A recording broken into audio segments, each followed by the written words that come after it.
नमस्कार, मैं हूं श्रद्धा। आप देख रहे हैं न्यूज़ 24 मध्य प्रदेश छत्तीसगढ़ और हमेशा की तरह आपके लिए लेकर आए हैं एक ऐसा शो जिसमें आप जानते हैं खबरों को विस्तार से, जिसमें आप जाते हैं खबरों की गहराई तक और हम खोलते हैं खबर की परत दर परत। वो खबरें जो आपसे जुड़ी हुई तो हैं, लेकिन आजकल की भागदौड़ की दिन भर की भागदौड़ में आपसे गई हैं छूट। ऐसी खबरों को तमाम खबरों के बीच से चुनकर हम लाते हैं सिर्फ और सिर्फ आपके लिए और करते हैं खबरों का एक्सरे। तो चलिए बिना देर किए शुरू करते हैं खबरों का एक्सरे।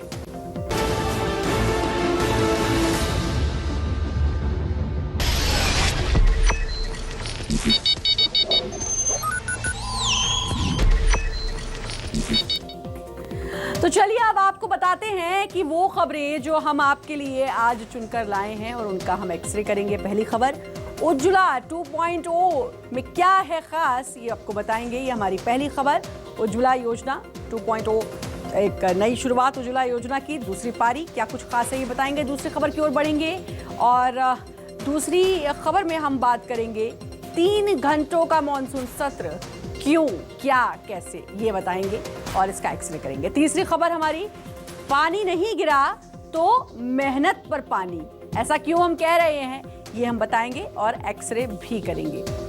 तो ये हमारी आज की 3 खबरें जिनका हम एक्सरे करेंगे। और चलिए शुरुआत करते हैं अपनी पहली खबर से। खबर क्या है आपको ये बता देते हैं। सबसे पहले प्रधानमंत्री नरेंद्र मोदी ने वीडियो कॉन्फ्रेंसिंग के जरिए उज्ज्वला योजना 2.0 की शुरुआत की है। योजना की शुरुआत उत्तर प्रदेश के महोबा जिले में 1000 महिलाओं को नए एलपीजी कनेक्शन देकर की गई। तो आज हम देश की करोड़ों गृहिणियों की जिंदगी संवारने वाली इस योजना का एक्सरे करेंगे और आपको इस योजना की एक एक डिटेल बताएंगे।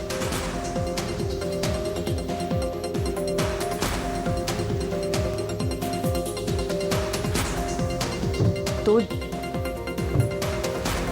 उज्ज्वला योजना एक बार फिर आ गई है और इस योजना से महिलाओं को, गृहिणियों को बहुत राहत मिलती है और बहुत सहूलियत मिलती है।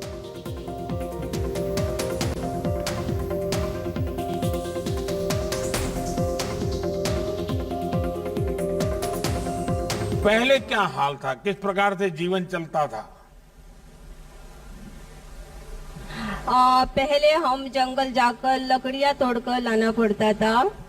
यहाँ पे बारिश भी बहुत पड़ती है तो सूखी लकड़ियां रखने में भी बहुत परेशानी होती थी।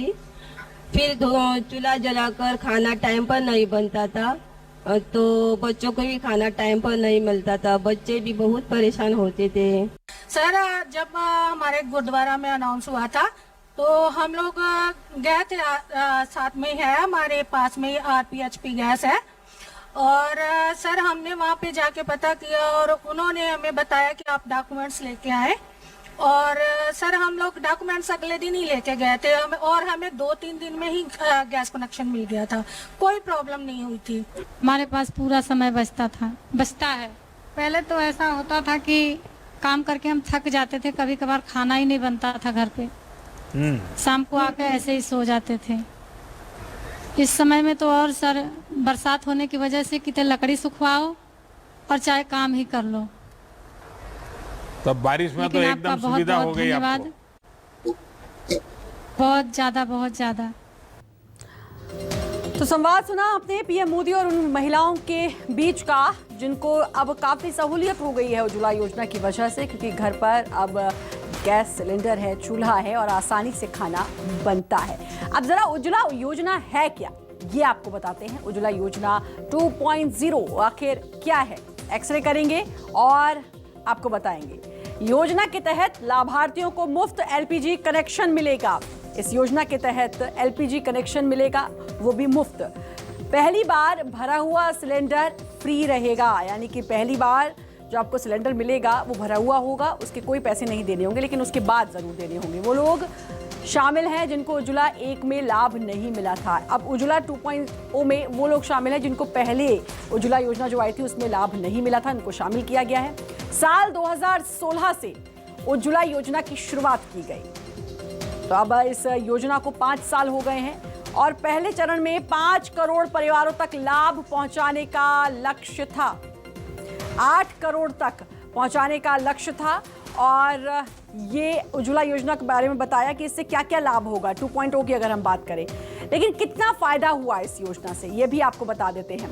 8 करोड़ से ज्यादा परिवारों को इसके तहत कनेक्शन दिया गया है। उज्ज्वला कनेक्शन 8 करोड़ से ज्यादा परिवारों को दिया गया। 2020 तक 7.4 करोड़ गैस कनेक्शन दिए गए हैं। 2020 का आंकड़ा आपको बता रहे हैं। स्वास्थ्य संबंधी दिक्कतें इसके चलते खत्म हो गई, जैसे कि खांसी और इस सब की शिकायत होती थी, सांस लेने में तकलीफ, क्योंकि महिलाएं जो थी वो चूल्हे पर खाना बनाने को मजबूर हो जाती थी। वायु प्रदूषण और पेड़ों की कटाई को कम करने में इससे मदद मिली है। जाहिर है लकड़ी का इस्तेमाल चूल्हा जलाने में, और जब गैस कनेक्शन आ गया तो वायु प्रदूषण भी कम हुआ और पेड़ों की कटाई भी कम होने लगी है। इसके अलावा महिलाओं को धुएं वाले माहौल से आज़ादी मिली। वो धुआं जो महिलाओं के लिए बहुत खतरनाक साबित होता है, जिससे महिलाएं बीमार हो जाती थी, उससे महिलाओं को निजात मिली है। अब योजना को जरा विस्तार से आपको बताते हैं। योजना का लाभ सिर्फ महिलाएं ले सकती हैं। जी हाँ, ये महिलाओं को ही इस योजना का लाभ मिलेगा। कनेक्शन महिलाओं को ही मिलेगा। किसी भी श्रेणी में गरीब परिवार के तहत सूचीबद्ध होना जरूरी है, यानी कि आप जो गरीब परिवार हैं उसके तहत अगर सूचीबद्ध हैं तो आपको इसका लाभ मिलेगा। आवेदक महिला की आयु कम से कम 18 वर्ष होनी चाहिए। इसमें क्राइटेरिया जो है वो एज का भी है, कम से कम 18 साल होनी चाहिए। उज्ज्वला कनेक्शन के लिए KYC का होना बहुत ज़रूरी है, यानी कि आपको ऑनलाइन KYC अपनी करवानी होगी। घर में योजना के तहत एक से ज़्यादा कनेक्शन नहीं हो सकता है। तो ये है इसकी प्रक्रियाएं पूरी जो बताया हमने, क्या क्या नियम है। अब आवेदन कैसे करें ये बहुत ज़रूरी है जानना। उज्ज्वला योजना की आधिकारिक वेबसाइट पर जाएं। इसकी एक ऑफिशियल वेबसाइट है, उस पर आप जाएं। आधिकारिक वेबसाइट पर डाउनलोड फॉर्म का ऑप्शन आपको वहां दिखाई देगा, उससे आप फॉर्म डाउनलोड कर लें। फॉर्म में मांगी गई सभी जानकारियां उसमें आप भरें। उसमें सब कुछ लिखा होगा, किन किन चीज़ों की ज़रूरत है वो आप भर दें। फॉर्म को LPG केंद्र पर जमा कराना होगा। फिर जो LPG का सेंटर होगा, जो केंद्र होगा, वहां जाकर आप फॉर्म जमा कराएं और डॉक्यूमेंट के वेरीफाई होने के बाद आपको LPG कनेक्शन मिल जाएगा। तो एक प्रोसीजर है, इसकी एक प्रक्रिया होती है जिसके तहत ये उज्ज्वला कनेक्शन आपको मिलता है, तो उसको आपको फॉलो करना होगा। तो आज 2.0 का आगाज फिर से हो चुका है। अब एक बार फिर से उज्ज्वला योजना आ गई है। इसमें उन लोगों को ये इस कनेक्शन मिलेंगे जिनको पिछली बार, यानी कि जब पहली बार उज्ज्वला योजना आई थी तब उनको इसका फायदा नहीं मिल पाया था या उनको कनेक्शन नहीं मिल पाया था। तो ये हमारी पहली खबर, ये बहुत ज़रूरी तमाम महिलाओं के लिए, खासकर उन महिलाओं के लिए जो आज भी चूल्हे में खाना बनाने को मजबूर हैं। तो इस योजना का लाभ आप भी उठा सकते हैं। अगर आप गरीबी से नीचे की रेखा में आते हैं तब तो और भी आपके लिए बहुत लाभकारी रहेगी। आगे बढ़ेंगे, अब दूसरी खबर का हम रुख करेंगे। खबर क्या है ये आपको पहले बता दें। सोमवार से शुरू हुआ मध्य प्रदेश विधानसभा का मॉनसून सत्र मंगलवार को अनिश्चित काल के लिए स्थगित भी कर दिया गया। अगर दोनों दिनों को मिला दिया जाए तो सदन की कार्यवाही महज 3 घंटे तक चली। आपको बता दें ये सत्र 4 दिन का था, लेकिन सदन में हुए हंगामे के चलते स्थगित कर दिया गया। सदन में कई मुद्दों को लेकर सत्ता पक्ष और विपक्ष के बीच तीखी नोकझोंक हुई। सदन में एप्रन पहन के भी आए विपक्ष, तो वहीं विपक्ष ने कपड़े भी फाड़े, एक विधायक ने अपने कपड़े भी फाड़े। तो चलिए आपको बताएंगे कि इन 2 दिनों में सदन में किन किन मुद्दों पर हंगामे के साथ चर्चा भी हुई।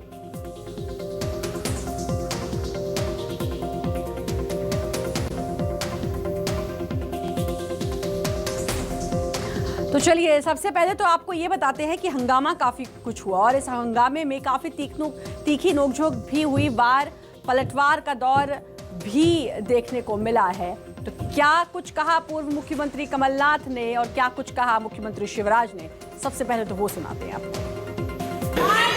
ये फिर पाखंड कर रहे हैं माननीय अध्यक्ष महोदय। मैं कमलनाथ जी से पूछना चाहता हूँ,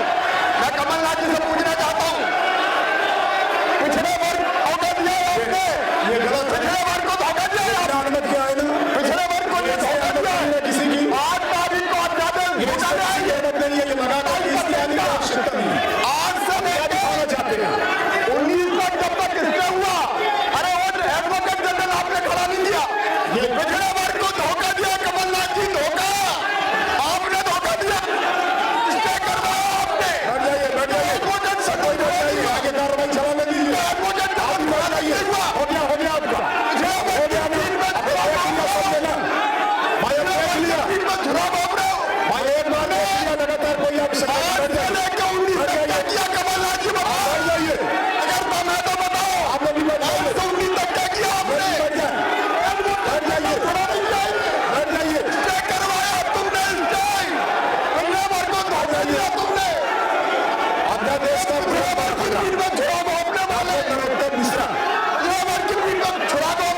ने 27% आरक्षण दिया था, इसमें भी हमने स्थगन प्रस्ताव मूव किया था, स्वीकार नहीं करेंगे।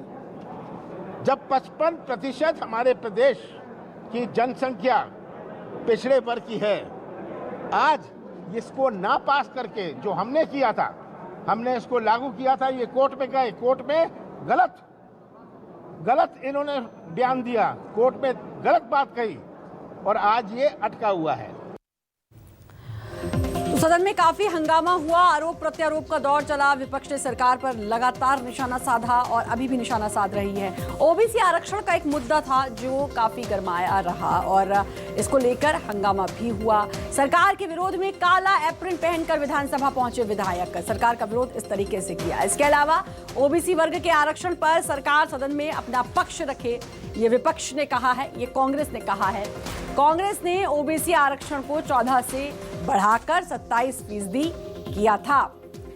हाईकोर्ट ने इस आदेश पर आपको बता दें कि स्टे लगा दिया है और आज भी जो कार्रवाई हुई उसमें भी हाईकोर्ट ने अपने जो फैसले था उसको बरकरार रखा है। अब अगली और अंतिम सुनवाई इस मामले पर 1 सितंबर को होगी। इसके अलावा आपको बताएं, ओबीसी के अलावा विपक्ष ने सरकार पर क्या क्या हमला बोला है। कांग्रेस ने आरोप लगाया सरकार आदिवासी विरोधी है। जी हां, आदिवासी मुद्दा भी आज सदन में छाया रहा, बल्कि कल से ही इस मुद्दे पर काफी हंगामा चल रहा था। आदिवासी दिवस पर अवकाश घोषित नहीं कर रही है सरकार, ये कांग्रेस ने कहा है। और आदिवासियों को लेकर सदन में कमलनाथ और मुख्यमंत्री शिवराज के बीच तीखी बहस हुई। इसके अलावा विधायक बाबू जांडेल, कांग्रेस विधायक बाबू जांडेल ने बाढ़ के विरोध में अपने कपड़े भी फाड़े, आज सदन में यह भी देखने को मिला। और बाढ़ प्रभावित इलाकों में जरूरी व्यवस्था नहीं होने पर विरोध भी जताया है। तो आज सदन कुछ इस तरीके का रहा, काले एप्रिन दिखाई दिए, एक विधायक ने अपने कपड़े फाड़ लिए। मुख्यमंत्री और पूर्व मुख्यमंत्री में तीखी नोकझोंक भी देखने को मिली है। और अब आपको बता दें जरा, ओबीसी को लेकर आज लोकसभा में भी एक विधेयक पास हुआ है। लोकसभा में ध्वनि मत से पारित हुआ विधेयक, लोकसभा में चर्चा के बाद विधेयक पारित हुआ है। तो ओबीसी का मुद्दा आज सदन में बहुत गरमाया रहा। अगर मैं विधानसभा की बात करूं तो वहीं लोकसभा में भी एक विधेयक पारित हुआ है ओबीसी को लेकर। ये एक सबसे बड़ा मुद्दा जो आज सदन में काफी गरमाया रहा है। इसके अलावा बाढ़ और महंगाई को लेकर भी विपक्ष ने सरकार को घेरा। और अब जरा इस बारे में और ज्यादा हम जानकारी हासिल करेंगे, हमारे रेजिडेंट एडिटर संदीप भंवरकर से हमारे साथ जुड़ चुके हैं। संदीप, ऐसा कितनी बार हुआ है कि मॉनसून सत्र अगर मैं दोनों दिनों को मिला दूं तो महज 3 घंटे या उससे कुछ ही ज्यादा का होगा, उसके अलावा सत्र नहीं हुआ और अब अनिश्चित काल के लिए स्थगित हो गया। देखिए, आमतौर पर अभी यही देखने को मिल रहा है। वैसे मौजूदा सरकार जब से आई है तब से कोरोना काल रहा है और इसके मद्देनज़र डर को देखते हुए, बचाव को देखते हुए छोटे छोटे सत्र रखे जा रहे हैं। इससे पहले जो बजट सत्र था वो भी काफ़ी लंबा था, उम्मीद थी कि चर्चा काफ़ी दिनों तक होगी। हमने ये भी देखा है कि कई सरकारों में बजट सत्र महीना भर चलता है, महीने भर को पार करके भी चर्चाएँ की जाती है, खुलकर चर्चा की जाती है। लेकिन अब वो वैसा मुमकिन नहीं है। विधानसभाओं में आमतौर पर अब जो सत्र बुलाए जा रहे हैं कोरोना के खतरे को देखते हुए बुलाए जा रहे हैं, इसलिए छोटे सत्र हैं। लेकिन ऐसा नहीं है कि कोरोना की वजह से ही सत्र छोटे हों। दरअसल राजनीतिक दलों की जिस तरह की तरकीबें अपना रहे हैं, शोर शराबा हल्ला गुल्ला करके, तो इसमें जो दूसरे ज़रूरी मुद्दे हैं वो ख़त्म हो जाते हैं। हो हल्ला हो रहा है या शोर शराबा हो रहा है उसका मतलब ये नहीं है कि मुद्दे नहीं उठ रहे हैं। उन शोर शराबे और हो हल्ले में भी मुद्दे होते हैं, तो बड़े मुद्दे होते हैं। लेकिन बहुत सारे कई मुद्दे ऐसे हैं जिन पर बहस करनी ज़रूरी है। मसलन बाढ़ को देख लीजिए, इस वक्त में कई विधायक, कई मंत्री भी, यानी यशोधरा राजे सिंधिया छुट्टी पर, उन्होंने विधानसभा में ये कहा है कि उनको अपने ज़रूरी कामों से बाढ़ग्रस्त इलाकों में जाना है, इसीलिए राहत के लिए ज़रूरी है। तो बाढ़ का मुद्दा नहीं उठ पाया पूरे 2 दिनों में। देखें कोरोना काल में कई सारे बातें की गई थी, उसमें सरकार जवाब नहीं दे पाई है, विपक्ष को भी काफ़ी सारे सवाल करने थे, तो बहुत सारे मुद्दे नहीं उठ पाए हैं। और इसी चक्कर में यानी शोर शराबा दिन और भर उम्मीद रहा है लोगों एक ही को मुद्दे इससे होती है कि लेकर, सदन में लेकिन बड़े वर्ग लोगों को की प्रभावित जनता करता के है। हक की चाहे बात OBC का होगी, उनके मुद्दे उठेंगे और उसके बारे में बातचीत होगी, लेकिन ऐसा नहीं हो पाया। ओबीसी और कुछ ही मुद्दे उठ पाए और कई विधेयक भी पास हुए। बहुत बहुत शुक्रिया आपका तमाम जानकारी देने के लिए संदीप। तो ये हमारी दूसरी खबर जो हमने आपको बताई, और हमने आपको बताया कि आज मॉनसून सत्र जो 2 दिन पहले ही खत्म हो गया, उसमें क्या कुछ हुआ, कितना हंगामा देखने को मिला। अब तीसरी खबर की ओर बढ़ेंगे, और खबर क्या है सबसे पहले आपको बता दें। छत्तीसगढ़ के कई जिलों में कम बारिश के चलते बहुत जगहों पर रोपाई का काम पिछड़ गया, जिससे किसानों को अब ये चिंता सताने लगी है कि अगर आगे भी ऐसे ही हालात रहे तो खेत सूख जाएंगे और अकाल की स्थिति बन सकती है। इस साल कम बारिश की वजह से विशेषकर धान के उत्पादक वाले क्षेत्र बुरी तरह प्रभावित हुए हैं। इसमें रायपुर, बलौदाबाजार, महासमुंद, जांजगीर, राजनांदगांव, उत्तर बस्तर, कांकेर जैसे कई इलाके शामिल हैं। ये खबर इसलिए क्योंकि छत्तीसगढ़ खेती प्रधान प्रदेश है, और ऐसे में अगर पानी की कमी होती है तो इसका असर न सिर्फ किसानों पर बल्कि पूरे प्रदेश पर पड़ेगा।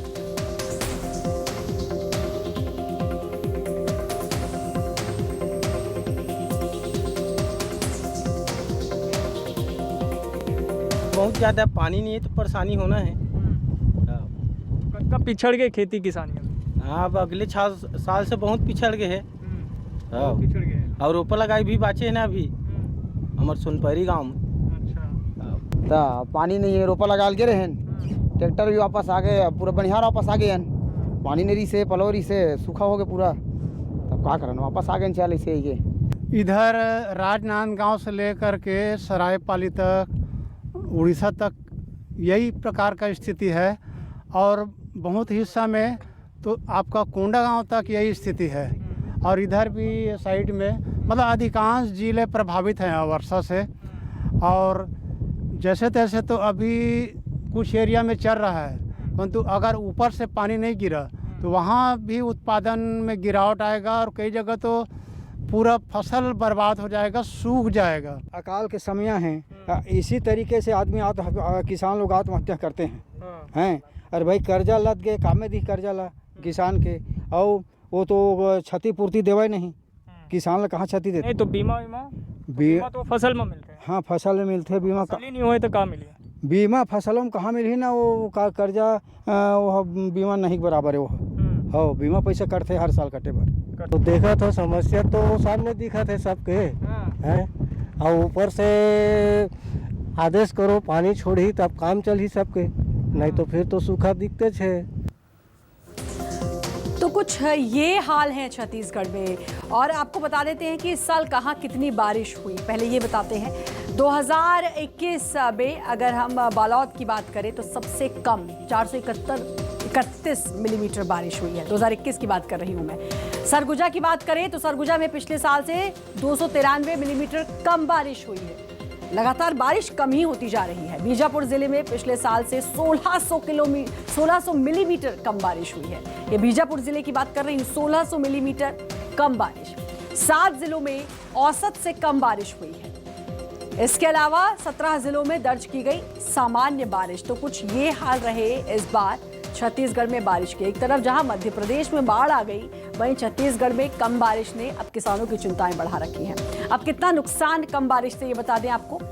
कई जिले में कम वर्षा से फसलों को नुकसान हुआ है। कई जिलों में कम वर्षा होने से फसलों को नुकसान पहुंचा है।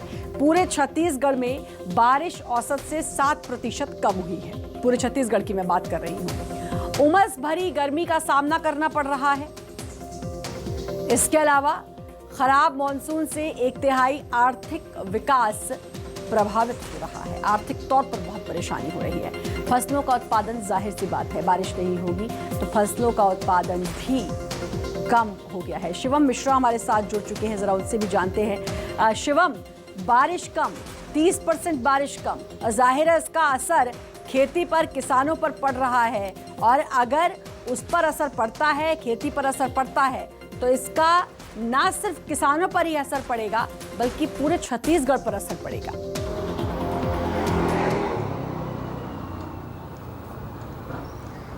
बिल्कुल, देखिए निश्चित रूप से जिस तरीके से छत्तीसगढ़ में इस वर्ष ही नहीं बल्कि पिछले कई वर्षों से लगातार औसत से कम वर्षा छत्तीसगढ़ में दर्ज की जा रही है और इस वर्ष भी ये देखा गया कि अभी तक जो है वो 30% कम वर्षा औसतन से कम दर्ज की गई है, जिसके चलते जो है कई जगह पर अकाल की भी संभावनाएं जताई जा रही है। इसके साथ ही मैं बताना चाहूंगा कि छत्तीसगढ़ में 7 ऐसे जिले हैं जिसे विशेषकर धान उत्पादक केंद्र माना जाता है, उन जिलों को जिसमें रायपुर, बलौदाबाजार, महासमुंद, उत्तर बस्तर से कांकेर और ऐसे कई जिले आते हैं जहां पर विशेषकर से धान की उत्पादन ज्यादा होती है। लेकिन दुर्भाग्यवश इस वर्ष भी उन जिलों पर जो है वर्षा काफी ज्यादा कम दर्ज की गई है, जिसके चलते जो है धान की रोपाई में तो किसान पीछे हो ही गए। इसके साथ ही ये भी संभावनाएं जताई जा रही है कि अगर आगामी दिनों पर वर्षा ठीक ढंग से वहां पर नहीं होती है तो जो किसान धान की रोपाई कर पाए हैं थोड़ी बहुत मात्रा में, वे भी जो है पूरी तरह से फसल जो है वे चौपट हो जाएगी, क्योंकि धान जो है वे ऐसी फसल है जो सबसे ज्यादा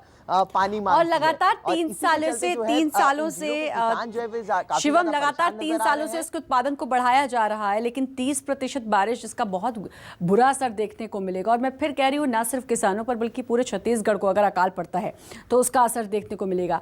शिवम, मैं जीडीपी की बात करूँ तो जीडीपी पर साफ तौर पर असर देखने को मिलेगा, आर्थिक तौर पर कमजोरी आएगी।